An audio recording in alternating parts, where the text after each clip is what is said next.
This is Capital Games. I'm the Wiz. And I'm Zero. Zero.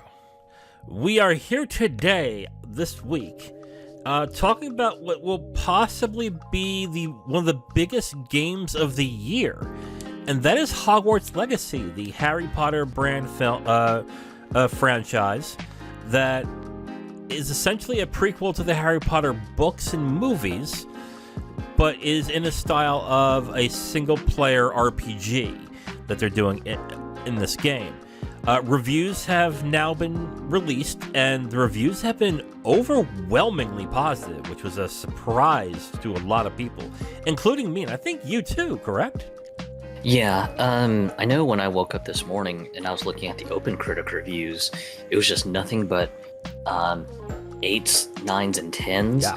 You had the occasional 7s, maybe 6s, and for those that were in the 7s and 6s, the summary generally came off as well, it's an okay game, but, you know, I'm not the biggest Harry Potter fan, so if you are, your score may be relatively higher, so take that for what you will. Right, which is actually a very good thing for Harry Potter fans, because, and we're going to get into it, they've been waiting for a game like this for a long time.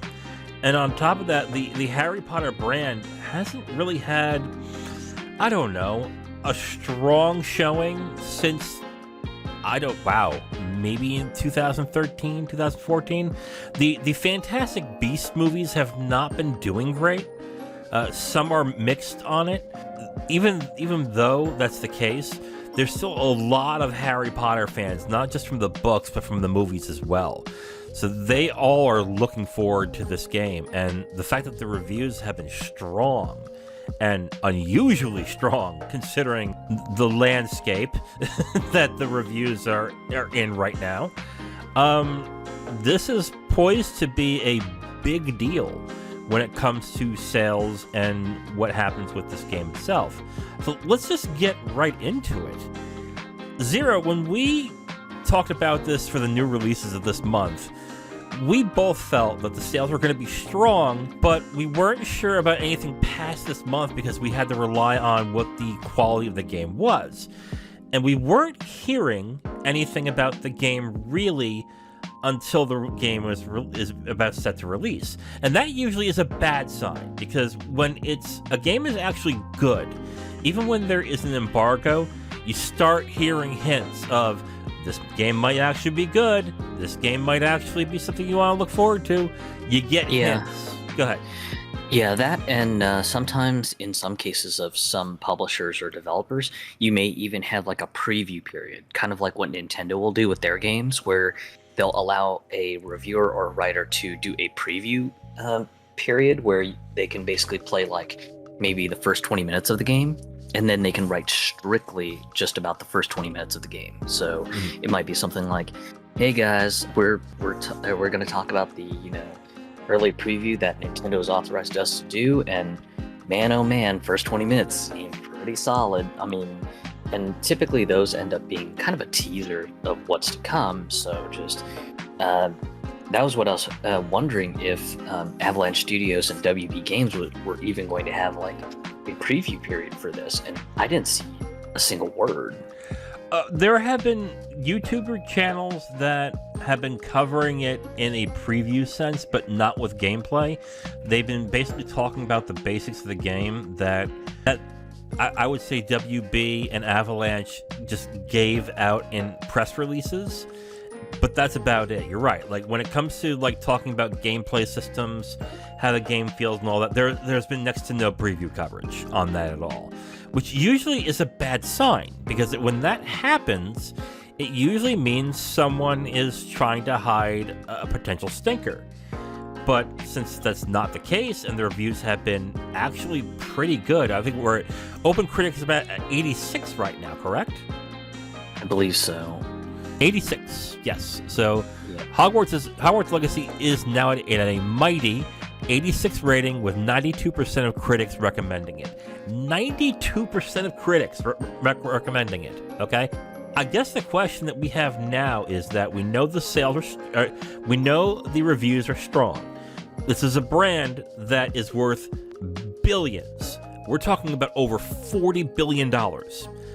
And then before we got on here, we discussed that console gamers who are Harry Potter fans have been starving for a game like this since, when was the last one that we found out it was? It was 2011. That was a Lego Harry Potter game, and that covered years 5 through 7 of the novels. And if you're not looking for a Lego based game, I think the other major game that was a Harry Potter branded game was Quidditch World Cup, and that was back in 2003. In the PS2 era. Wow. Yeah. Yeah, so it's been a long time. Now that these games are coming out, and it looks like it's gonna be a very good game, there is no reason to think that this game is not gonna be a huge success. So, at this point, we already knew that this month that it was probably going to hit #1 in sales, that it was going to sell a lot of copies, but now we have how much is it going to make, okay? I have an idea of what it will make in the first, I would say total, that my estimation is. What do you think the first month sales are going to be? I think it's probably safe to say it'll probably surpass 1 million copies sold. Easy. Yes, I'll agree with that. Maybe over 3 million might be pushing it, but I mean, I think that's probably about as high as I would maybe conservatively estimate. Let's do video games right now. Do you know what the highest selling, the fastest selling game there is right now? Fastest selling game of all time when it comes to like the first month sales. What do you think is the one that made the most in units? I'll give you a hint. It's a Blizzard product. It's a what now? A Blizzard product. Blizzard? Warcraft 3? Diablo 3. No, I am wrong. Diablo 3 made 6.3 million in its first month, okay? The highest selling game of all time that's fastest is Grand Theft Auto 5, 11 million copies within its first day, okay?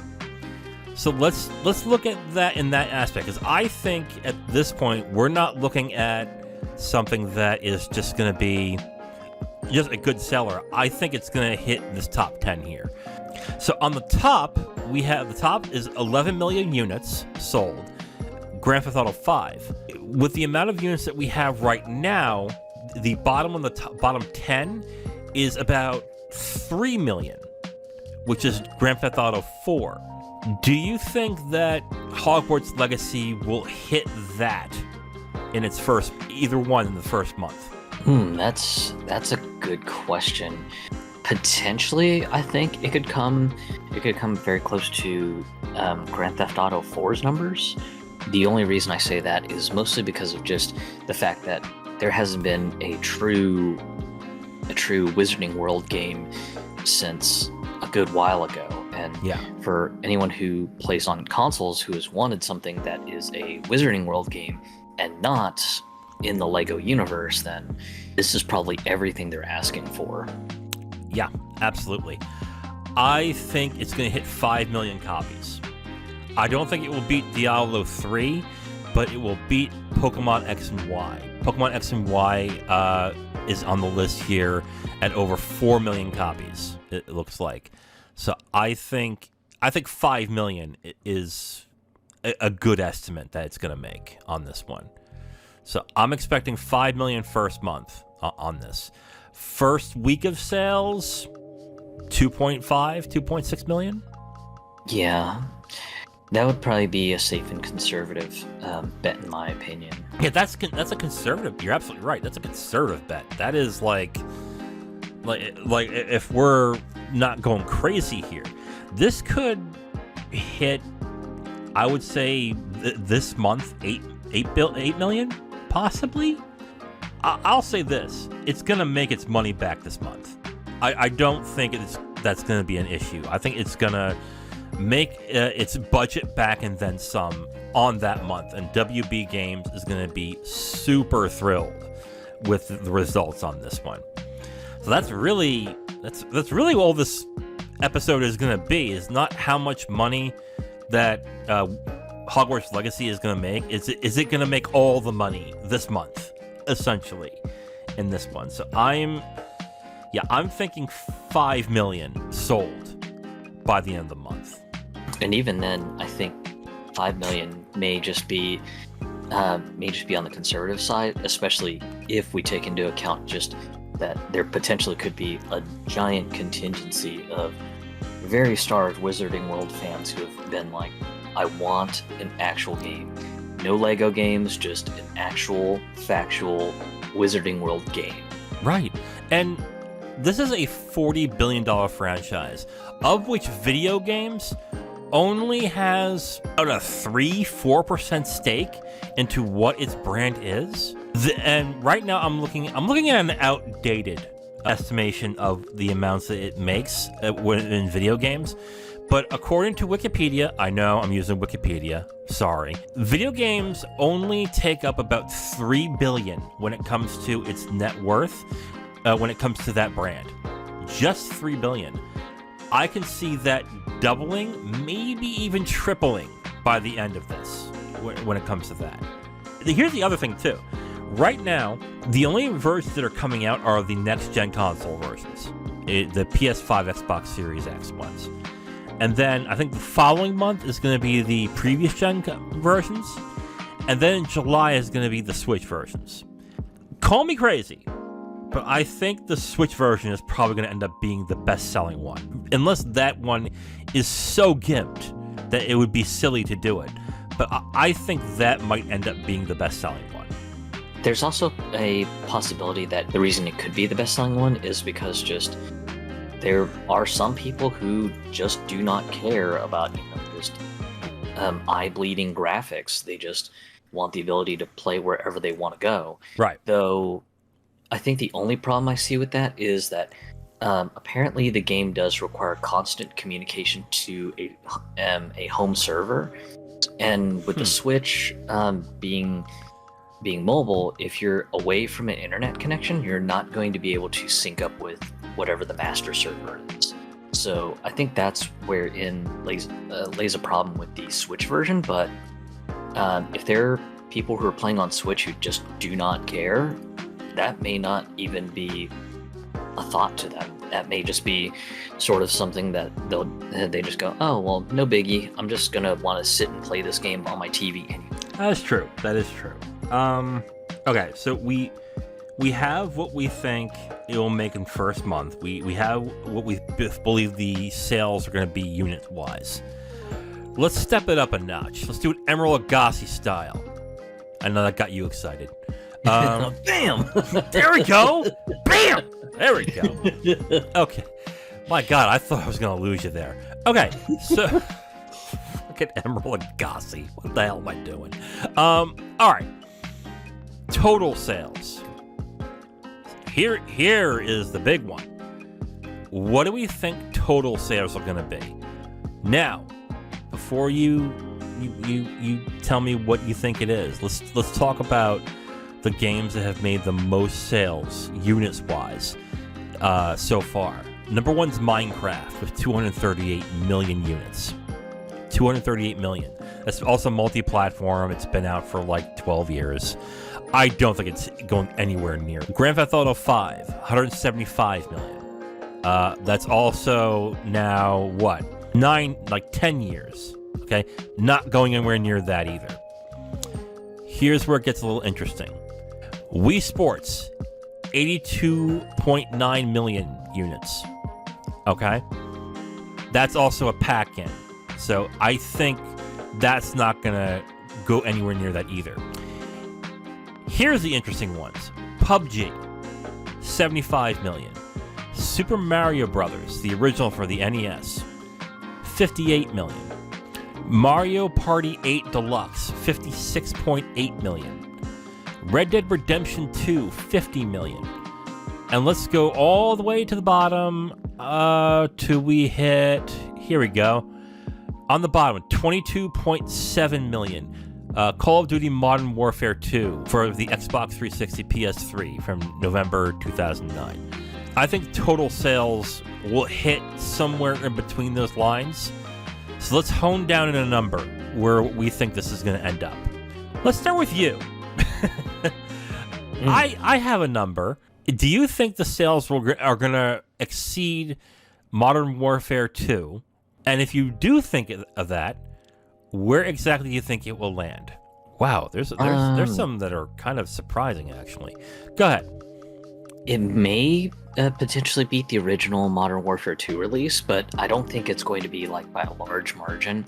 And again, most of this is more me speculating on the fact that just Harry Potter console game fans have just been so starved for a actual factual Wizarding World game that isn't just set in the Lego universe. I would say maybe a conservative estimate of maybe 22.5 or 22.3 by next year. If we're gonna count like 1 year for potential lifetime sales, I don't know. No, lifetime sales, like lifetime. So we're talking a decade, maybe. Yeah. Mm-hmm. Okay. Yeah. So maybe if it does manage to just smash barriers and records when it goes on sale officially this coming Friday, then I would say maybe 22.5, maybe 23 at the most. So but you think it?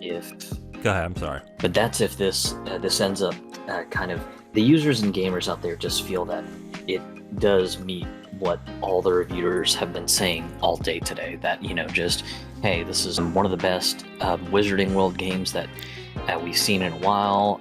It's an open world form, so you can wander. You can wander around the Wizarding World a whole bunch and stuff like that. So that's one of the big things that I could see. And then depending on if it has any season pass potential, more expansion content and things like that, then that too could also sort of open things up as well to reaching that goal of 22.5 or 23 million copies within a decade. I think that's way too conservative, to be completely honest with you. I mean, you think that it either is not going to reach Modern Warfare 2 or it may just slightly go there. Yeah, that's my personal opinion, but you know me, I'm kind of conservative on my guesses. No, that's fine. That's fine.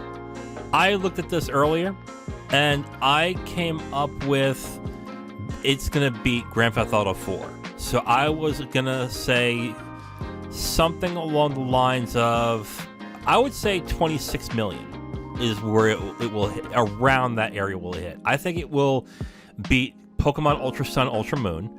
It may not hit Borderlands 2. It may or may not. I think 26, 27 is where it hits, around that area. I think this is going to be a huge game. And here's a question for you and the audience. What do you think is a bigger brand, Call of Duty or Harry Potter?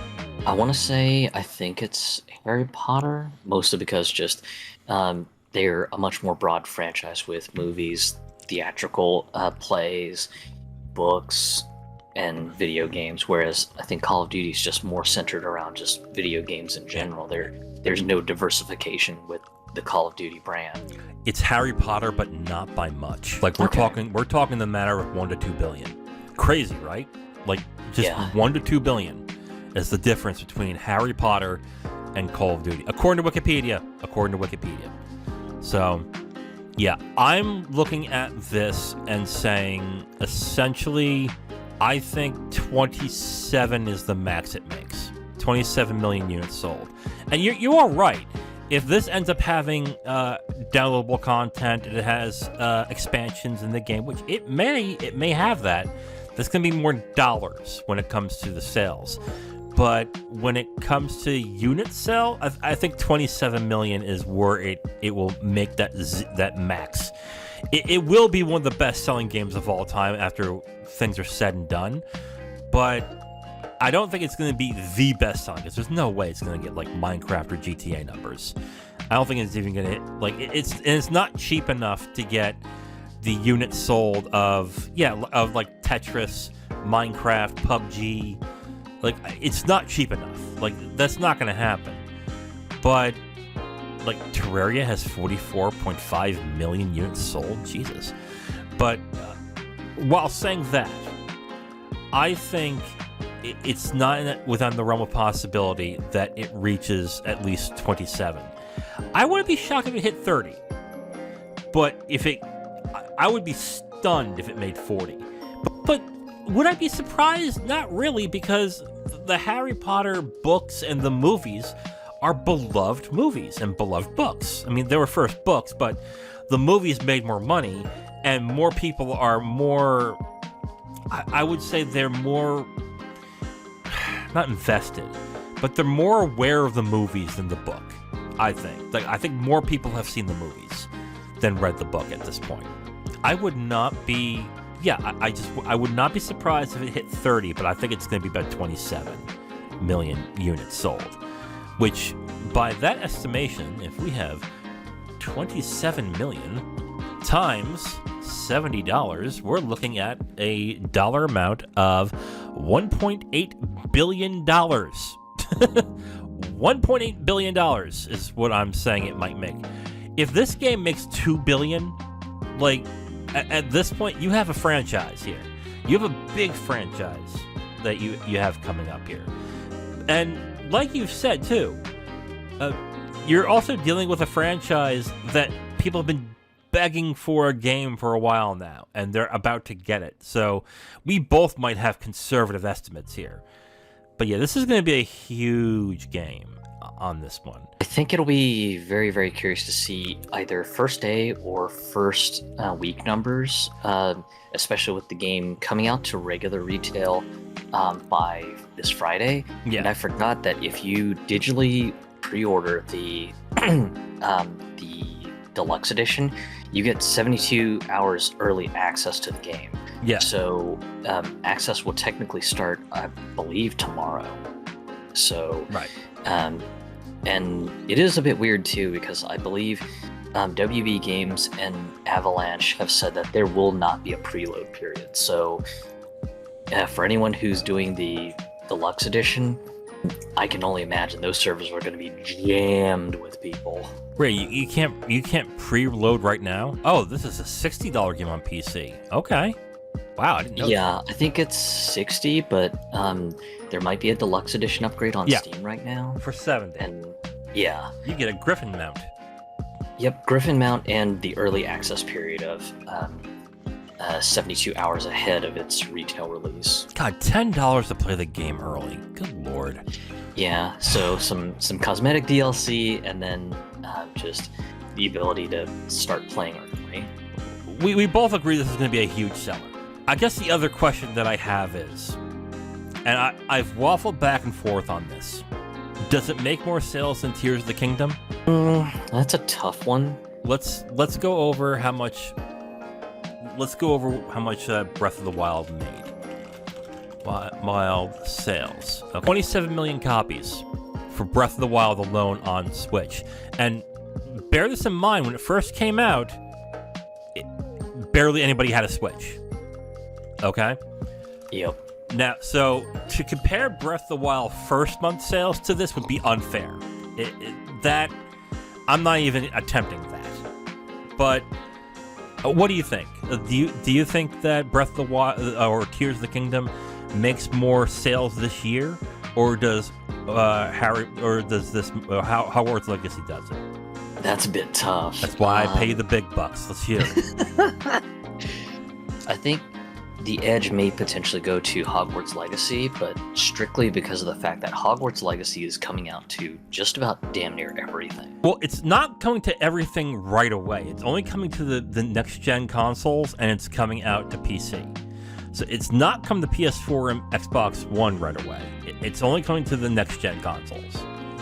Right. So, and bear in mind, Breath of the Wild did 3.8 million in its first month. Okay? And what made that interesting is that not even that many Switches sold that month as well. So wasn't there a situation where the game sold more than the Switch at a certain point because people couldn't get a hold of Switches? Yeah, I still remember that quite fondly because I had some friends who had missed multiple GameStop pre-order drop periods for the Switch consoles, but the minute that the deluxe and limited editions of Breath of the Wild came out, you had some people just going, I can't get the console, but man, oh man, I want that super deluxe collector's version that's got the Master Sword statue, the Sheikah Slate Switch case, and all that stuff. I'm going to make sure to lock my pre-order in just to get that one. And so you had a case of people doing that, and then you had also some cases of people just going, I'm just going to pre-order this because I just have a feeling this is just going to be a hot selling game, everyone's going to want it, and maybe by the time I can get my Switch, there might be a situation where, you know, it's just plain sold out because Switch stock has finally caught up with the demand, and, you know, just people were holding off on buying their first game when they were buying their Switch, so I want this to be this first game that I pop into this brand new console and just start playing on it right away. Yeah, I think Tears of the Kingdom outsells this. I think what's going to happen is that for the year, Hogwarts Legacy is the best-selling game of the year. Bearing in mind that maybe Starfield becomes huge, but I think it's going to be Hogwarts Legacy. But when it comes to total sales, I think Tears of the Kingdom takes it. Yeah, and that's a fair thought too, especially since I want to say Tears of the Kingdom might have more worldwide appeal, which is completely fair too. Because to be completely honest, I don't know how big the worldwide appeal for the Wizarding World stuff there is. Oh, huge! I don't know what it's like in Asia or Japan or whatever. So. You don't make billions if it's not worldwide appeal. Like this is billions. The amount that it makes in that right now for the whole entire franchise. I mean, these books have been translated to multiple languages. It sells out in different parts of the world. Like there are a lot of fans of this book. Like the books that not only just the books, but the movies themselves. The movies themselves made about $10 billion in box office. So, I think there is a worldwide appeal. I think it's as simple as more people have Switches than they have the next gen consoles right now, and I don't think the previous gen consoles are going to sell that much. They might sell a good amount, but the Switch is ever present. Like a lot of gamers have a next gen console and a Switch, and the precise reason why they have the Switch is for Nintendo games. So with that, I think that's going to lead to more people getting Tears of the Kingdom, essentially. Like I think that's where it's going to come down to. Yeah, and that's a fair point too. I think it just kind of falls back to the point that I made just a few minutes ago. I'm really going to be curious to see what the first week or first day sales are, especially since every once in a while we've seen it creep to the number one spot on Steam for things most purchased, but even when it fell out of being first place, it was still within top 10. So I mean, it was the pre-orders on Steam were selling like hotcakes, and I know GameStop has it featured as like one of their big promos. It's literally right at the top of the page with a big old Hogwarts Legacy button, and when you press the button to expand it, it even starts auto-playing the trailer. So, I mean, they've got the advertising done, so it's in the mindset for any Wizarding World fans out there to just go, oh shit, the new Harry Potter game. Gotta have it. So I think that will be the curious point to see just what the next gen and PC sales are, especially considering that Switch and 8th gen consoles are going to be released a bit later. But even with those releases, we might see a little bit of a spike in sales when those arrive. So it'll definitely be interesting to see how it sells on 9th gen and PC, but I'll probably definitely want to follow up and see what the sales are like when 8th gen and Switch come out. Right. This also is going to bear in mind that if the mainstream media decides to cover this as well, they may cover the controversy. I really don't think they will, but for the most part, when a huge game comes out, especially in a big franchise that is multimedia like this, usually we have Good Morning America and stuff like that covering that, because they want parents to know what the big games are the kids may be asking for, and this will probably be one of them. I think, again, it will sell big. Just how big is the question, and it'll be interesting to see what happens. Maybe we should come back to this in a month, just as on our weekly dividend. We'll cover that when we find out what the numbers are and see how well we did. This is more speculation, and this is, to be honest, more of a fun mental exercise for me, if anything. Yeah. No, same here. Okay, well, that is it for this segment of Capital Games. Tune in next time when we discuss the going-ons and happenings that is happening in the business side of video games. I am The Wiz. And I'm Zero. And we'll talk to you next time. Bye. Thank you for checking out Capital Games, where we cover the business side of the video game industry. Please like, subscribe, and comment if you enjoyed the video. You can also subscribe to the podcast if you prefer to have it on your podcast feed. And check us out on our socials and email us if you have a question, comment, or suggestion. Thank you for watching and listening. We'll hear from you next time.